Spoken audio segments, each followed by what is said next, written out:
Fitting કામ ચાલુ છે, તો ફિટિંગ કામ પર ચાલુ છે, તે કમ્પ્લીટ ફિટિંગ થાય એટલે હું તમને દેખાડું. વેલકમ ટુ મારું રગેશ. જે આપણે હોન્ડા સિટીની વાત કરેલી હતી એ અત્યારે કમ્પ્લીટ ફિટિંગ થઈ ગઈ છે, તો હું તમને ફિટિંગ પણ દેખાડતો અને કઈ કઈ આપણે ઇન્સ્ટોલ કરેલી એ પણ દેખાડતો. તો અહીંયા આવો. આમાં હોન્ડા સિટીમાં આપણે મિલાનોની સિક્વન્શિયલ કિટ ઇન્સ્ટોલ કરેલી છે. નીચે આપણે રિડ્યુસર ફિટ કરેલું છે અને જે પેટ્રોલ જેવું પરફોર્મન્સ આપવા માટે આપણે હાઈ બૂસ્ટનું એડવાન્સર ફિટ કરેલું છે, જે એકદમ સીએનજીમાં પેટ્રોલ જેવું પરફોર્મન્સ આપે છે પિકઅપ સાથે. અને ફિલિંગ હોલ આપણે અહીંયા લગાડેલો છે, કોઈ પણ એક્સ્ટ્રા હોલ આપણે કરેલા નથી. તમે વાયરની ક્વોલિટી પણ જોઈ શકો છો. આપણે ઇન્જેક્ટર રેલ અહીંયા ફિટ કરેલી છે અને મેપ સેન્સર આપણે અહીંયા ફિટ કરેલું છે.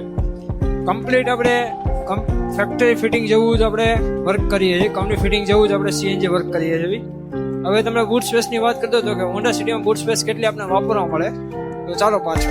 તો મિત્રો આપણે હોન્ડા સિટીમાં કેટલી બૂટ સ્પેસ વાપરવા મળે તો તમે જોઈ શકો છો અહીંયા કે કેટલી બૂટ સ્પેસ આપણે વાપરવા મળે છે. ઓલમોસ્ટ 50% જેટલી આપણે બૂટ સ્પેસ વાપરવા મળે છે. અને કમ્પ્લીટ આપણે 12 kgનો ટેન્ક આમાં ઇન્સ્ટોલ કરેલો છે કેનવાસ બેલ્ટ સાથે. લોંગ ટાઈમમાં આપણે ગાડી જેટલો સમય રાખવી, પતરા વચ્ચે ગેપ બનાવીને રાખે છે કેનવાસ બેલ્ટ, એથી પતરું સડતું નથી. તમને દેખાડજો કેનવાસ બેલ્ટ આપણે કઈ રીતે ઇન્સ્ટોલ કરેલો છે. અહીંયા આપણે કેનવાસ બેલ્ટ ઇન્સ્ટોલ કરેલો જે વ્હાઇટ કલરનો દેખાય આપણે કેનવાસ બેલ્ટ છે, એની ઉપર આપણું ટેન્કનું સ્ટેન્ડ છે. કમ્પ્લીટ આપણે 12 kgનો ટેન્ક ઇન્સ્ટોલ કરેલો છે. અને આપણી રહેવાની છે હોન્ડા સિટી આઈવી ટેક. તો હોન્ડા સિટી આપણી મેન્યુઅલ ટ્રાન્સમિશનમાં રહેવાની છે. તમને દેખાડી દઉં કે મેન્યુઅલ ટ્રાન્સમિશન છે અને તમને બૂટ સ્પેસ પણ કમ્પ્લીટ 50% વાપરવા મળે છે.